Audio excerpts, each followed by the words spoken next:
오늘 우리에게 주실 말씀은 요한복음 14장 12절부터 14절입니다. 제가 봉독해 드리겠습니다. 내가 진실로 진실로 너희에게 이르노니 나를 믿는 자는 내가 하는 일을 그도 할 것이요 또한 그보다 큰 일을 하리니 이는 내가 아버지께로 감이라.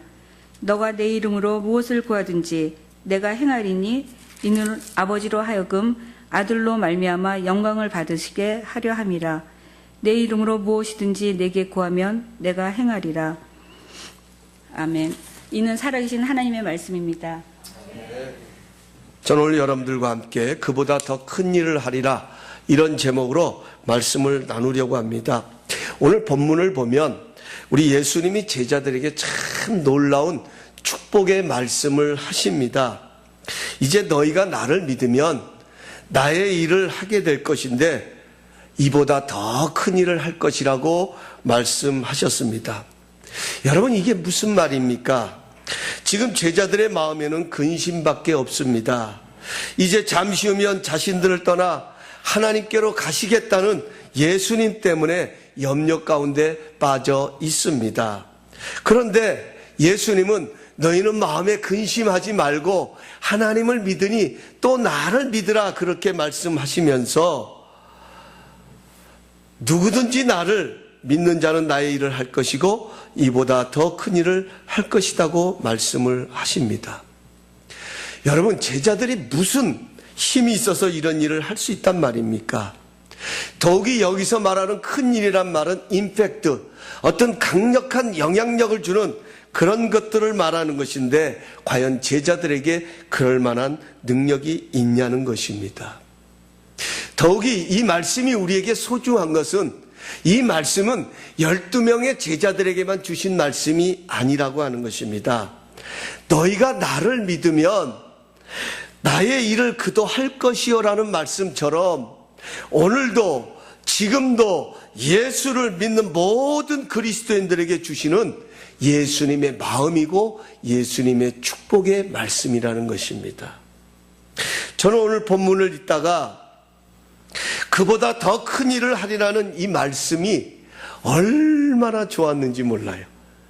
얼마나 제 마음속에 그렇게 기쁨으로 다가왔는지 모릅니다.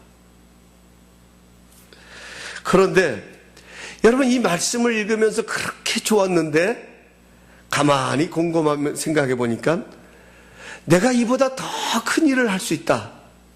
그런데 어떻게 내가 이렇게 큰 일을 할 수 있단 말인가 하는 질문이 저절로 나오는 것입니다. 여러분, 우리가 예수를 믿었으니, 내가 하나님의 부르심을 받았으니, 내가 하나님의 종으로서 부르심을 받았으면 좋은 목사가 되고 좋은 성도가 되고 좋은 그리스도인이 되고 싶은 것은 당연한 것 아니겠습니까? 그런데 상황이 너무나도 열악하다는 것입니다. 사실 우리 자신들을 보면 얼마나 부족합니까? 얼마나 죄가 많습니까? 얼마나 쉽게 넘어지고 실족합니까? 이런 내가 무슨 능력이 있어서 세상에 영향을 주는 큰일을 할 수 있단 말인지 솔직히 의심이 들기도 합니다. 그런데 예수님은 할 수 있다고 말씀하십니다. 예수님은 오늘 본문을 통하여서 연약하고 부족한 제자들이 어떻게 그보다 더 큰 일을 할 수 있는지 그 근거를 제시하고 계십니다. 오늘 우리가 이 말씀을 붙들고 2014년도를 맞이하면 좋겠습니다. 그래서 정말 우리의 삶이 주님의 말씀처럼 보다 더 큰 일을 하는 그런 복된 2014년이 되기를 간절히 소원합니다. 지금의 상황을 보면 내가 무슨 큰 일을 할 수 있을까라고 말할 수 있지만 예수님은 할 수 있다라고 말씀하시니 우리 그 말씀 붙들고 2014년도는 그 상황을 뛰어넘어서 오히려 보다 더 큰 일을 할 수 있는 그런 축복된 새해가 되기를 간절히 원하는 마음으로 이 말씀을 준비했습니다. 그래서 제가요, 오늘 이 말씀을 세 가지로 예수님이 제시하셨어요. 어떻게 그 일을 할 수 있는지를 세 가지로 예수님이 말씀을 하셨는데 아무리 이 세 가지를 제가 줄이고 하려고 해도 다 할 수가 없겠더라고요. 그래서 제가 두 번에 나눠서 말씀을 나누려고 합니다. 그럼 먼저 우리가 한번 생각해 볼 것은 예수님이 말씀하신 그보다 더 큰 일을 할 것이라고 했는데 그 큰 일이 도대체 어떤 일인가 하는 것입니다. 우리에게 어떤 일이 일어나면 그것이 예수님 보시기에 하나님 보시기에 큰 일이 될 것인데 도대체 그 큰 일이라고 하는 것이 어떤 것일까요? 우리가 어떤 큰 일을 한다는 것일까요? 오늘 우리 본문 앞절입니다. 요한복음 14장 5절부터 11절까지의 말씀을 우리 한번 다 함께 읽어보실까요? 5절부터 11절까지의 말씀입니다. 5절 말씀부터 우리 다 함께 11절까지 봉독하겠습니다. 시작. 도마가 이르되 주여 주께서 어디로 가시는지 우리가 알지 못하거늘 그 길을 어찌 알겠사옵나이까. 여기 죄송한데요, 그 길이라고 하는 단어에다가 동그라미를 치십시오. 그 길, the way. 네, 그 길이라는 단어에다 동그라미 치십시오. 또 우리 있습니다. 시작. 예수께서 이르시되 내가 곧 길이요 진리요 생명이니 나로 맘지 않고는 아버지께로 올 자가 없느니라. 죄송합니다. 여기 6절에 가서 보면 내가 곧 길이요, 이 길이 바로 the way. 예수님이 바로 그 길이라는 거예요. 아까 우리가 동그라미 쳤던 그 길. 자, 7절 말씀 시작. 너희가 나를 알았더라면 내 아버지도 알았으리로다. 이제부터는 너희가 그를 알았고 또 보았느니라. 빌립이 이르되 주여 아버지를 우리에게 보여주옵소서. 그리하면 족하겠나이다. 예수께서 이르시되 빌립아 내가 이렇게 오래 너희와 함께 있으되 내가 너를 알지 못하느냐. 나를 본 자는 아버지를 보았거늘 어찌하여 아버지를 보이라 하느냐. 내가 아버지 안에 거하고 아버지는 내 안에 계신 것을 내가 믿지 아니하느냐. 내가 너희에게 이르는 말은 스스로 하는 것이 아니라 아버지께서 내 안에 계셔서 그의 일을 하시는 것이니라. 내가 아버지 안에 거하고 아버지께서 내 안에 계심을 믿으라. 그렇지 못하겠거든 행하는 그 일로 말미암아 나를 믿으라. 아멘. 예수님께서는 내가 곧 길이요 진리요 생명이니 나로 맘지 아니하고는 아버지께로 갈 자가 없다고 말씀하시면서 7절에 가서 보면 나를 본 자는 아버지를 본 것이고 나를 안 자는 하나님을 안 것이라고 말씀을 합니다. 그러자 빌립이 시간도 두지 아니고 대뜸 하는 말이 하나님 아버지를 보여달라고 요구합니다. 여러분, 빌립이라는 사람은 우리가 잘 아는 대로 계산이 굉장히 빠른 사람입니다. 매우 분석적이고요, 아주 친밀한 사람이에요. 이런 분들은 실수가 없어요. 모든 매사가 항상 친밀하기 때문에 아주 계획적이고 분석적이기 때문에 실수가 없어요. 빌립이 그런 사람이었어요. 이런 빌립의 성격이 요한복음 6장에 가서 보면 예수님께서 오병이어의 기적을 베푸실 때 나타납니다. 여러분, 오병이어의 기적은요, 사람의 계산으로 이루어진 기적이 아니라 이건 철저하게 하나님이 어떤 분이신가, 예수님이 어떤 분이신가를 나타내시는 우리의 인간의 이성과 인간의 지성과 인간의 어떤 경험과 우리가 가지고 있는 모든 지식을 초월하여 역사하신 것이 오병이어의 기적입니다. 그런데 예수님께서 그 오병이어의 기적을 행하시기 전에 먼저 빌립에게 이렇게 묻습니다. 성경에 가서 보면 예수님께서 빌립을 시험코자 물으셨다 이렇게 말씀해요. 테스트하기 위해서 물으셨는데 빌립아 우리가 어디서 떡을 사서 이 사람들을 먹게 하겠느냐라고 예수님이 묻자 빌립은 지체하지 아니하고 떡을 먹이는데 200데나리온 이상이 필요하다는 계산을 해냈습니다. 얼마나 놀라운 일입니까? 지금 예수님은 어디서 떡이 나서 이 사람들을 먹일 수 있겠느냐, 떡을 산다는 말은 어디 가서 이 많은 사람들이 먹을 수 있는 떡을 살 수 있겠느냐고 예수님이 물었는데 빌립은 그보다도 먼저 앞서 나가가지고서는 앞서서 이 사람들이 그만한 떡을 먹으려면 먼저 떡을 사오는 것보다 중요한 것은 이 사람들이 떡을 먹으려면 200데나리온이 있어야 합니다. 먼저 계산이 앞선 거예요. 여러분, 여기에 우리에게 주시는 교훈이 있어요.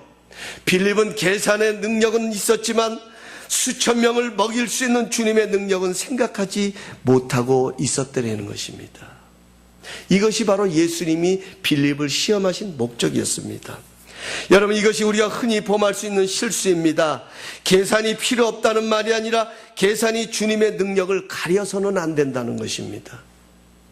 우리의 삶에는 우리의 계산이 서지 않는 주님의 능력으로만 해결할 수 있는 그러한 일들이 얼마나 많이 있습니까? 하나님의 능력만이 이 일을 해결할 수 있는 그런 상황 속에 놓일 때가 얼마나 많이 있냐는 것입니다. 그때는 주님의 능력 앞에 우리의 계산을 내려놓아야 합니다. 이것이 바로 믿음인 것입니다. 내 힘으로 해결할 수 없을 때는 주님의 능력을 구해야 합니다. 이것이 바로 하나님을 믿는 사람들의 자세인 것입니다. 그런데 그 순간에도 계산기를 두드리고 있으면 주님의 능력이 보이질 않는 것입니다. 그래서 내 계산이 안 되면 주님의 계산도 안 된다고 생각합니다. 문제는 이런 신앙은 절대로 자라갈 수가 없다는 것입니다. 신앙은 자신의 공간을 넘어서서 역사해야 그 신앙이 능력 있는 신앙이 되어지는데 오히려 그 믿음을 자신의 공간 속에 가두어두기 때문에 거기에는 아무런 자신의 한계를 넘어서지 못하는 그러한 신앙의 생활을 하게 된다는 것입니다. 오늘 그런 빌립의 모습이 본문에도 등장하고 있습니다. 빌립은 주여 아버지를 우리에게 보여주옵소서 그리하면 족하겠나이다. 지금 예수님께서 아무리 어떤 말씀을 하셔도 예수님이 예수님 자신을 어떻게 이야기하고 하나님에 대해서 말한다 할지라도 봐야 되겠습니다. 그래야 우리가 족하겠습니다. 여러분, 우리는 그런 적 없습니까? 우리에게는 그런 마음, 그런 생각을 갖는 적이 없냐는 것입니다.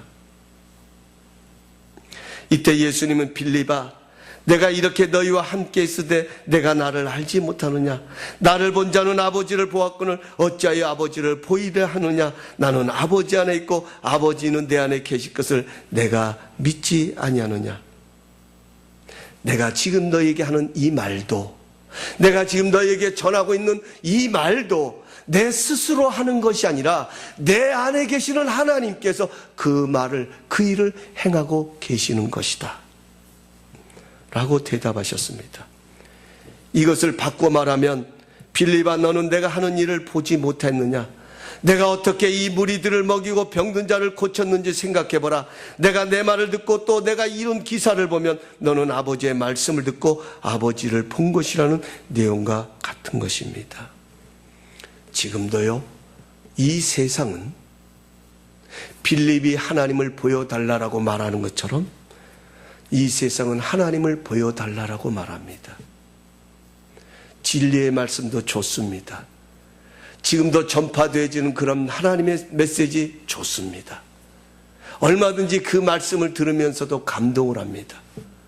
그럼에도 불구하고 하나님을 보기를 원합니다. 그러면 믿겠다고 말합니다. 그런데 하나님은 영이십니다. 우리처럼 어떤 형태를 가지고 계신 분이 아니십니다. 그분은 영이신데 우리 눈에는 보이지 않는 그 영이신 하나님을 우리가 어떻게 보여드릴 수 있습니까?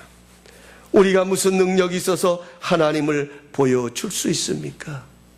이것이 바로 예수님이 말씀하시는 가장 큰 임팩트, 영향력, 하나님을 보여주는 것이 그 어떤 것보다도 가장 큰 일이라는 것입니다.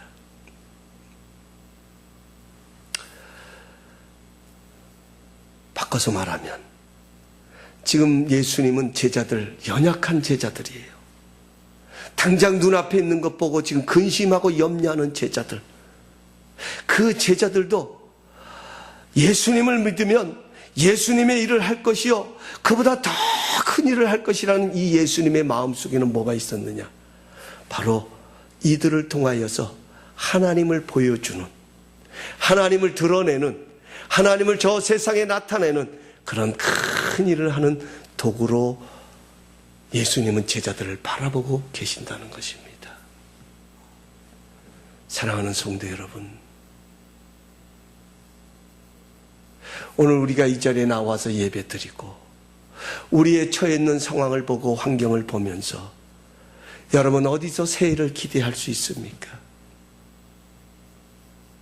여러분 2014년이 된다고 해서 무엇이 달라지겠습니까?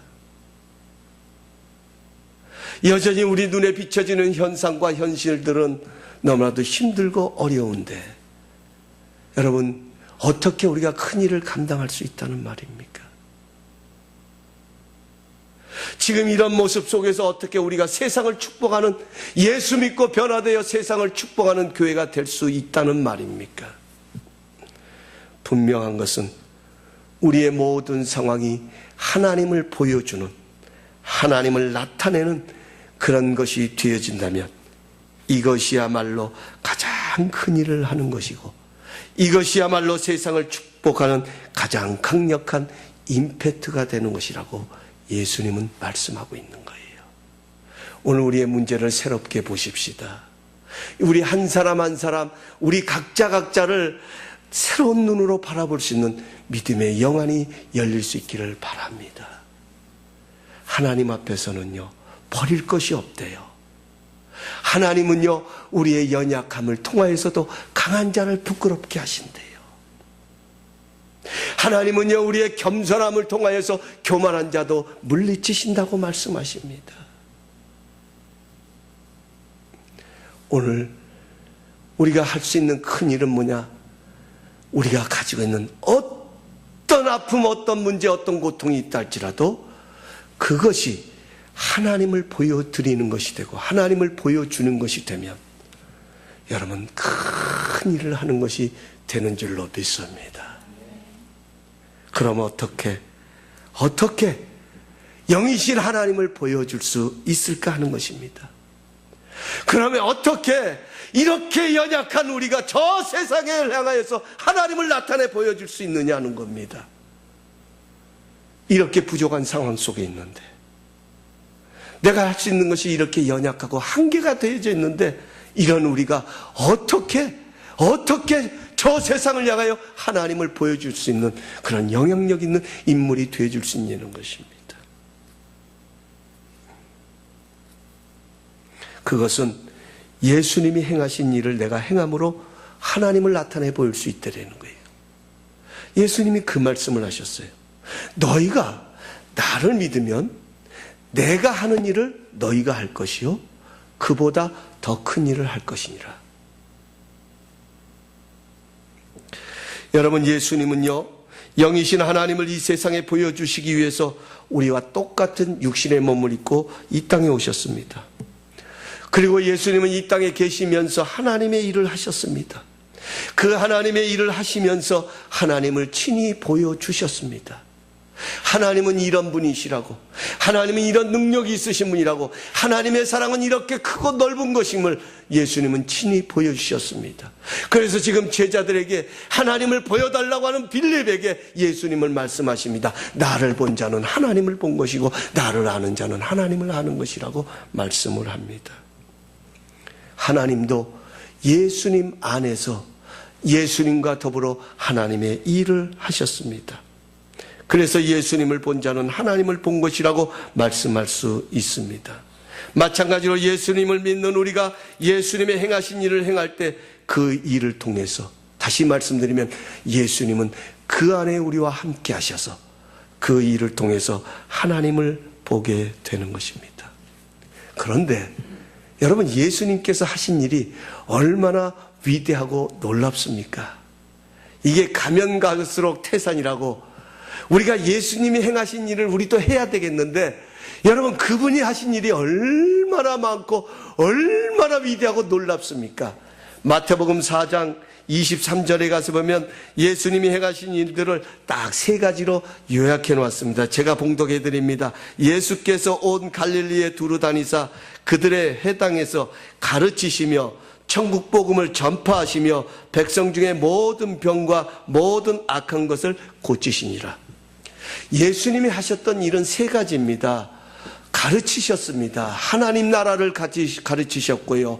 천국 복음을 전파하셨고요. 뿐만 아니라 병든 사람, 귀신에 들린 자들을 자유케 하고 치유하시는 그런 역사를 예수님이 베풀어 가셨습니다.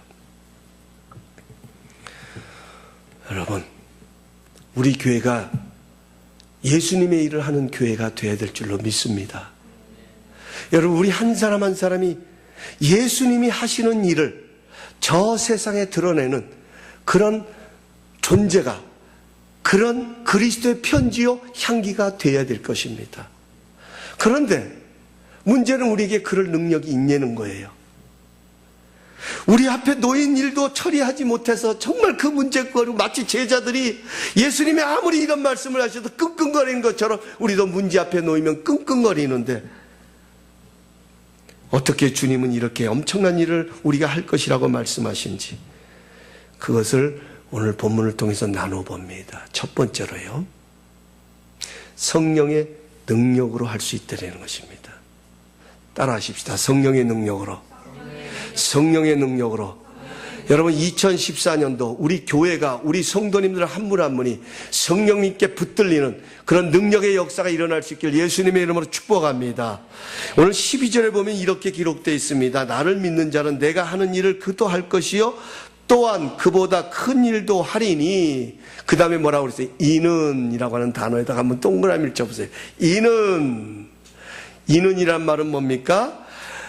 우리가 큰 일을 할 수 있는 이유는, 영어로는 because, 무엇 때문이라는 거죠. 내가 아버지께로 감이니라. 우리가 큰 일을 할 수 있는 것은 예수님께서 하나님 아버지께로 십자가에서 이제 죽으시고 부활하시고 승천하셔서 하나님께로 가셨기 때문에 우리가 큰 일을 할 수 있다는 거예요. 아주 중요한 거예요. 예수님께서 아버지께로 가셨기 때문에 우리가 큰일을 할 수 있다. 이게 무슨 말이냐면요, 여러분, 우리가 성경을 이건 좀 찾아봤으면 좋겠어요. 요한복음 16장 7절입니다. 요한복음 16장 몇 장만 넘기면 되게, 2장만 넘기면 되죠. 16장 7절입니다. 이게 무슨 말씀이느냐? 7절에 가서 보면 이렇게 말씀하죠. 우리 함께 읽습니다. 시작. 그러나 내가 너희에게 실상을 말하노니 내가 떠나가는 것이 너희에게 유익이라. 내가 떠나가지 아니하면 보혜사가 너희에게로 오시지 아니할 것이요 가면 내가 그를 너희에게로 보내시리니. 아멘. 여러분, 우리가 이 말씀을 이해하기 위해서는 예수님께서 십자가에 죽으시고 부활하셔서 하나님께로 승천하신 이후에 일어났던 오순절 마가의 다락방, 성령 강림의 사건을 우리가 한번 떠올려 볼 필요가 있습니다. 여러분, 성령님이 마가의 다락방에 임했을 때 어떤 일이 일어났습니까? 우리가 잘 아는 대로 사도행전 2장에 가서 보면 갑자기 급하고 강한 바람 같은 소리가 그들이 앉아 있었던 온 집에 가득했었다, 이렇게 표현을 합니다. 온 집안에 가득했던 거예요. 뿐만 아니라 마치 불같이 갈라지는 것이 그들 각 사람 위에 임하는 역사가 있었습니다. 그 성령님께서 모든 사람들에게 임하게 되었을 때 그들이 성령의 충만함을 받게 됩니다. 성령의 충만함이 임하게 되었을 때 그들이 성령의 말하심을 따라서 각기 방언을 하기를 시작을 합니다. 하나님의 나라의 일을 히브리 말도 헬라어도 아닌 내가 이해할 수 있는, 내가 받아들일 수 있는, 내가 그러한 하나님의 말씀으로 들려지는 역사가 일어났다라는 거예요. 성령이 임하시니까.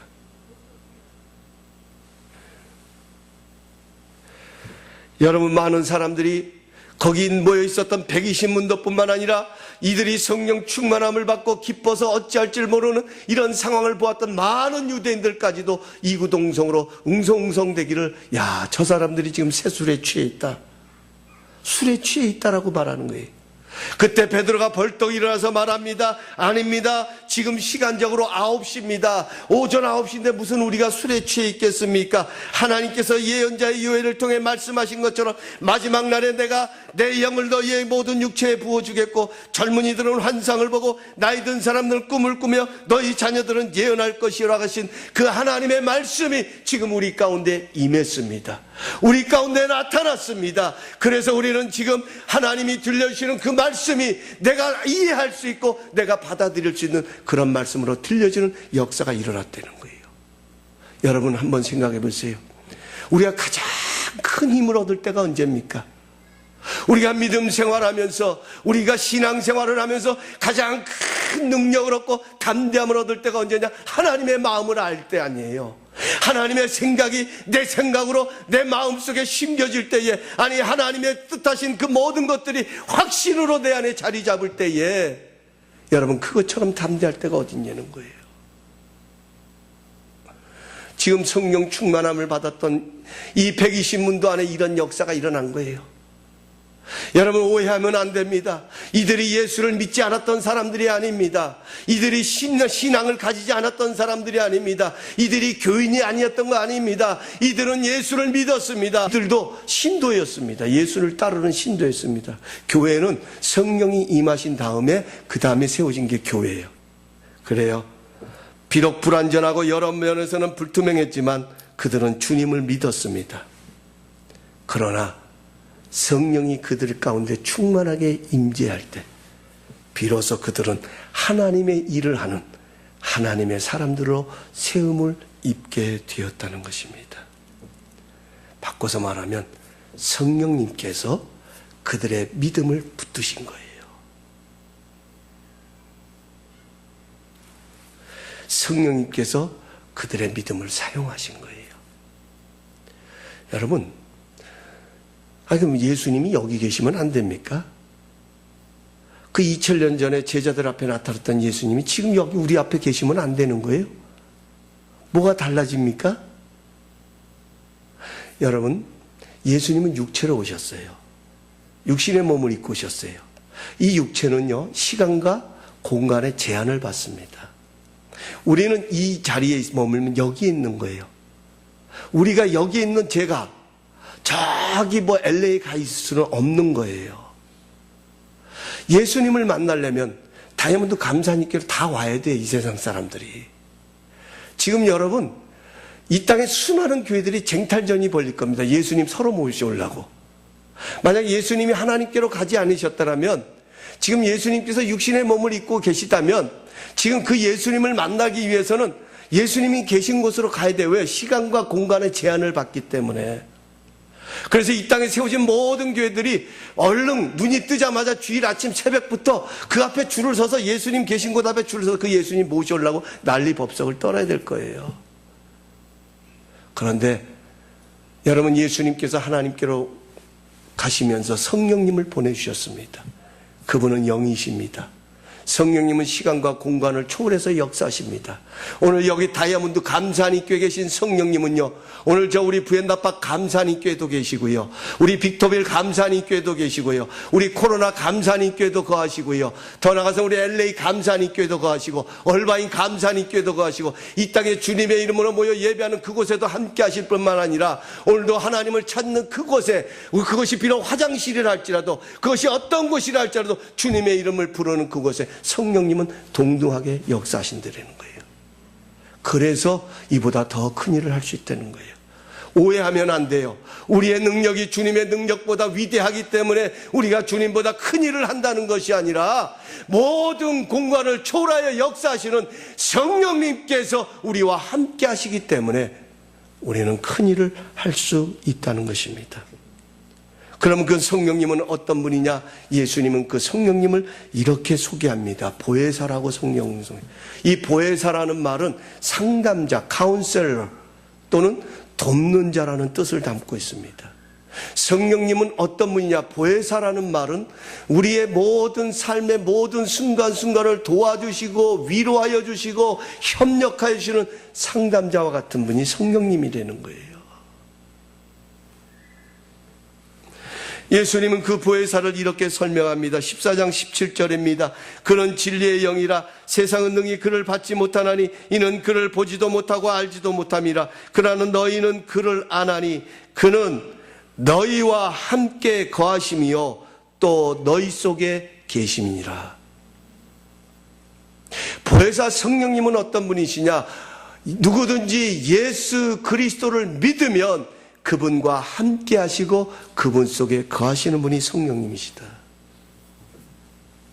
또 26절에 이렇게 말씀합니다. 보혜사 곧 아버지께서 내 이름으로 보내실 성령 그가 너희에게 모든 것을 가르치고에다 밑줄 그시고요. 내가 너희에게 말한 모든 것을 생각나게 하시리라. 성령님은 우리와 함께 하시되 먼저 우리 속에 거하십니다.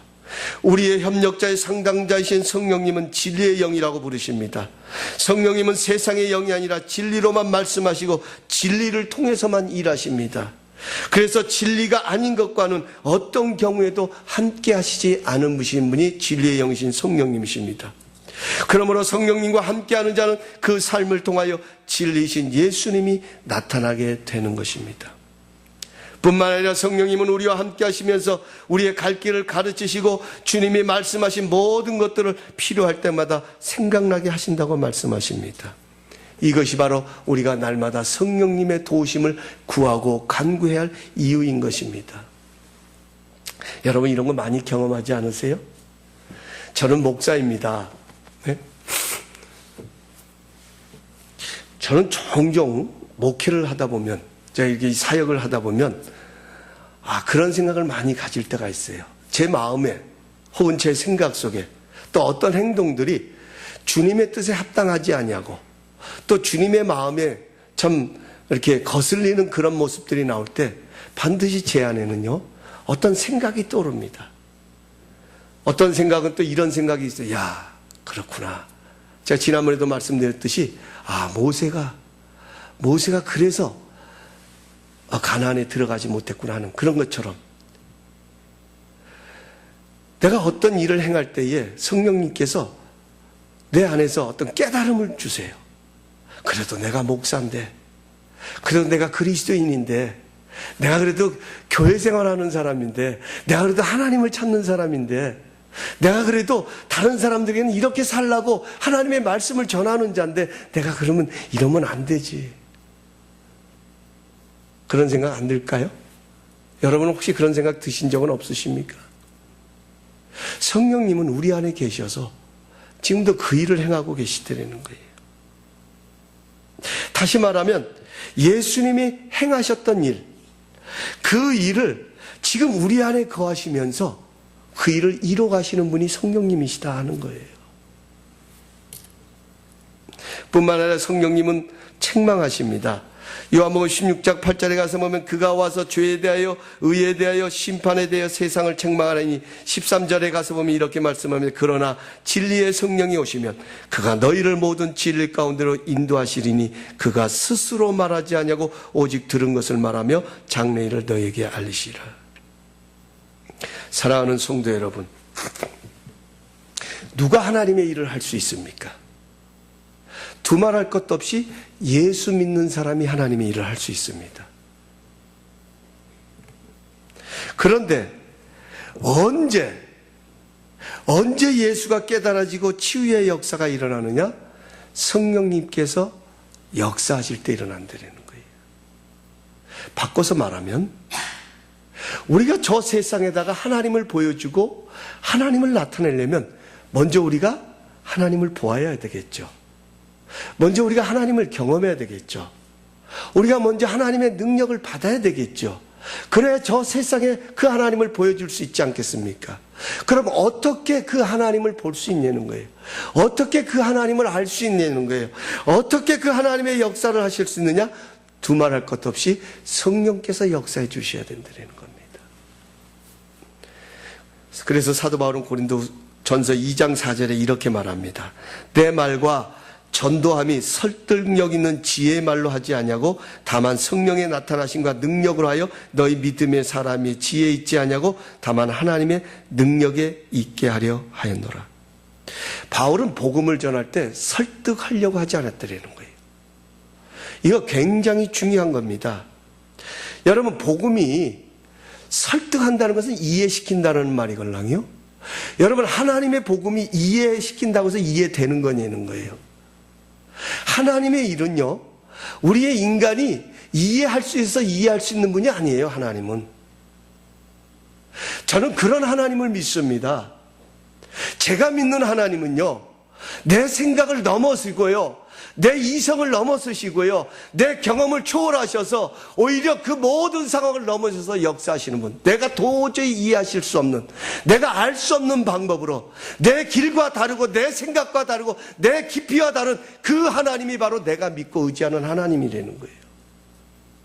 여러분, 그 하나님을 우리가 인간의 지식을 가지고, 인간의 상식을 가지고, 빌립과 같이 어떤 계산을 가지고 그 하나님을 이해하려고 한다고 하면, 아니, 그렇게 해서 이해되는 하나님이라고 한다고 하면 그분은 하나님이 아니에요.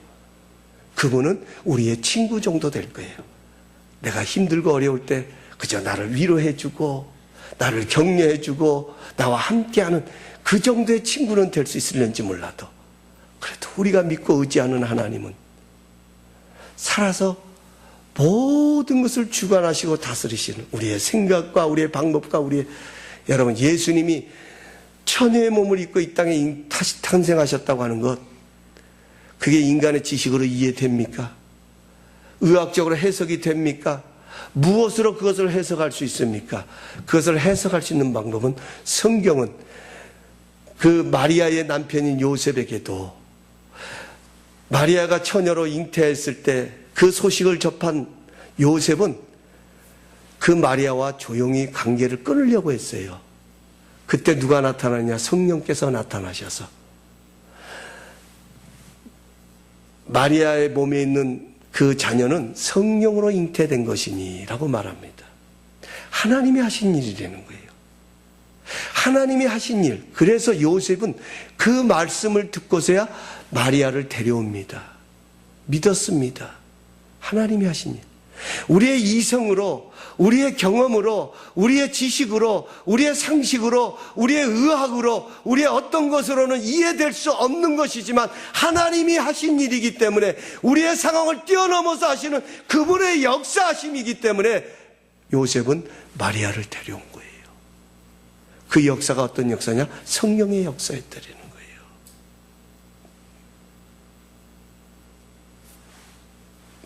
그렇습니다. 성령의 능력으로 하나님의 말씀을 전할 때 그에게 하나님의 능력이 머무는 역사가 일어난다. 사도 바울이 그걸 말하는 거예요. 그렇습니다. 사랑하는 성도 여러분, 우리가 성령으로 일할 때 성령의 열매를 맺게 되는 것입니다. 그러므로 2014년도 우리가 예수님 말씀처럼 더 큰 일을 하기 위해서는 성령 충만함을 받아야 합니다. 그래야 성령의 능력이 나타나 그 일을 통해 하나님을 보여줄 수 있습니다. 예수님은 사도행전 1장 8절에 말씀하십니다. 너희는 땅끝까지 이르러 내 증인이 되라고 말씀하시기 전에 먼저 성령이 임하시면 너희가 권능을 받고, 권능을 받아야 된다는 거예요. 성령이 임하셔서 권능을 받으면 그 다음에 사명이 주어질 수 있다는 거예요. 그 다음에 그 일을 감당할 수 있다는 거예요. 사랑하는 성도 여러분, 오늘 이 말씀을 붙잡고 이 말씀을 준비하면서 밤새도록 제 자신이 씨름하고 고민하고 하나님 앞에 갈망했던 것은 이것이었습니다. 여러분, 예수님은 십자가를 눈앞에 두시고 밤새도록 땀이 변화에 핏방울이 되도록 기도하셨습니다. 왜 그러셨습니까? 그분은 하나님이십니다. 그분은 부족함이 없으십니다. 그럼에도 불구하고 그 마음이, 인간의 몸을 입고 오신 그 예수님의 마음이 심히 고민하여 죽게 되어서 그 마음을 하나님 앞에 기도로서 땀방울이 변화에 핏방울이 되도록 기도하시면서 주님의 도우심을 구하는 그 예수님의 모습을 보면서 우리에게 들려주시는 메시지가 있습니다. 사랑하는 성도 여러분, 우리가 할 수 있어서 하나님을 저 세상에 보여줄 수 있는 것이 아니라, 아니 오히려 우리는 너무나도 부족하고 연약합니다. 그러나 우리를 긍휼히 여겨주시고 우리를 도와주시고 우리와 협력하여 주시고 우리를 위로하여 주시는 그 성령님을 우리 가운데 보내주셔서 우리와 함께 하셔서 내 힘으로가 아니라 내 능력으로가 아니라 그분의 능력으로 그 일을 행하심으로 인하여서 그 하나님을 드러내 나타내 보이시는 것, 이것이 우리를 향하신 하나님의 마음이고 하나님의 축복이라고 하는 것입니다. 사랑하는 성도 여러분, 2014년도 우리의 삶의 첫 번째 목표는, 신앙의 첫 번째 목표는 성령 충만이 될 수 있기를 간절히 바랍니다. 빛이 임하면 어둠이 물러가잖아요. 여러분, 빛이 비춰지는데 머물러 있는 어둠이 어디 있어요? 아무리 여기가 깜깜한 암흑의 사망의 음침한 골짜기라도 비추면 거기는 사망의 음침한 골짜기가 아니잖아요. 하나님이 함께 하시니까 오히려 노래를 부를 수 있는 곳이 되지 않습니까? 그렇습니다. 생명의 빛이신 예수님의 영이 임하면 모든 어둠은 물러가게 돼 있습니다. 하나님의 사랑의 영이 임하면 미움과 분노는 물러가게 되어 있습니다. 여호와 라파 치료의 영이 임하시면 모든 질병과 고통은 사라지고 하나님의 치유의 역사가 일어나게 되는 것입니다. 오늘 이 말씀을 보면서 다시 한번 간절히 간구합니다.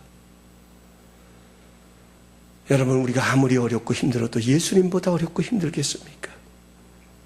아무리 내 마음이 아프고 고통스러워도 예수님만큼 아프고 고통스럽겠습니까? 십자가를 향하여 가시는 예수님을 바라보십시다. 십자가에 달려 계신 그 무거운 짐을, 죄의 짐을 짊어지고 아버지 어찌하여 나를 버리셨나이까 하고 절규하시는 예수님의 모습을 한번 떠올려 보십시다. 그 주님은 성령의 능력이, 성령님이 그와 함께 하셨고 하나님께서 주님 안에 함께 하심으로 그 일을 행하셨기 때문에 예수님은 십자가의 승리를 완성하실 수 있으셨습니다. 오늘 10절 11절 말씀 제가 다시 한번 읽으면서 말씀을 맺으려고 합니다. 내가 아버지 안에 거하고 아버지는 내 안에 계신 것을 내가 믿지 아니하느냐? 내가 너에게 이르는 말은 스스로 하는 것이 아니라 아버지께서 내 안에 계셔서 그 일을 하시는 것이라. 내가 아버지 안에 거하고 아버지께서 내 안에 계심을 믿으라. 그렇지 못하겠거든 내가 행한 그 일로 말미암아 믿으라. 내가 어떤 일을 했는지 그것을 보고 믿으라고 예수님 말씀합니다. 사랑하는 성도 여러분, 예수님은 홀로 하나님의 일을 하신 것이 아닙니다. 하나님이 예수님 안에서 성령으로 하나님의 일을 하셨습니다. 예수님은 그 성령님과 더불어 하나님의 일을 이루어 나타내 보이셨습니다. 예수님은 그 성령님과 더불어 가르치시고 천국 복음을 전파하시고 치유하셨습니다. 예수님은 성령의 이끌림을 받으셔 시험 받으셨습니다. 예수님은 성령에 붙들려서 십자가상에서 모든 것을 다 사하셨습니다. 그런 것처럼 우리의 능력의 원천은 성령 충만인 것입니다. 2014년도 여기에 목숨을 거십시다. 우리 교회에 어떤 사람이 나와 있느냐, 지금 우리의 상황 속에 어떤 좋은 조건이 있느냐, 이것도 중요하겠지만, 이것도 소중하겠지만, 무엇보다도 우리가 목말라야 하고 우리가 간절히 찾아야 할 것이 있다면 성령 충만입니다. 누가 이것을 주관하고 있느냐? 누가 우리가 드려지는 이 예배를 주장하시고, 누가 이 예배를 이끌어가고 계시고, 누가 이 예배 속에 함께 하시고, 누가 이 예배 속에 지금 이 예배 모든 것을 다스리고 계시느냐? 우리는 이것을 찾아야 합니다. 이것에 목말라야 하는 것입니다. 아무쪼록 성령 충만입니다. 내가 할 수 있어서 하는 것이 아니라 하나님의 영이신 성령께서 우리 안에 거하셔서 우리를 붙들어 주시고, 우리를 위로하여 주시고, 우리를 격려하여 주시고, 우리를 용기를 더해 주시고, 우리의 장래 일까지도 알게 하셔서 우리에게 소망을 주셔서 우리를 잡아 일으켜 주셔서 보다 더 큰 일을 할 수 있도록 역사하시는 그 성령님과 함께 2014년도를 출발할 수 있는 우리 모두가 될 수 있기를 예수님의 이름으로 축복합니다. 여러분, 내 힘으로 큰 일을 할 수 있는 것이 아니라 우리는 주님 안에서 큰 일을 할 수 있습니다. 주님의 능력 때문에 큰 일을 할 수 있는 것입니다. 여러분, 이 능력으로 바라보십시다. 오늘 이 자리요, 우리의 어려움이요, 우리의 문제도 주님의 능력 안에서 바라보시면 그것도 하나님을 보여주는 귀한 도구가 될 줄로 믿습니다.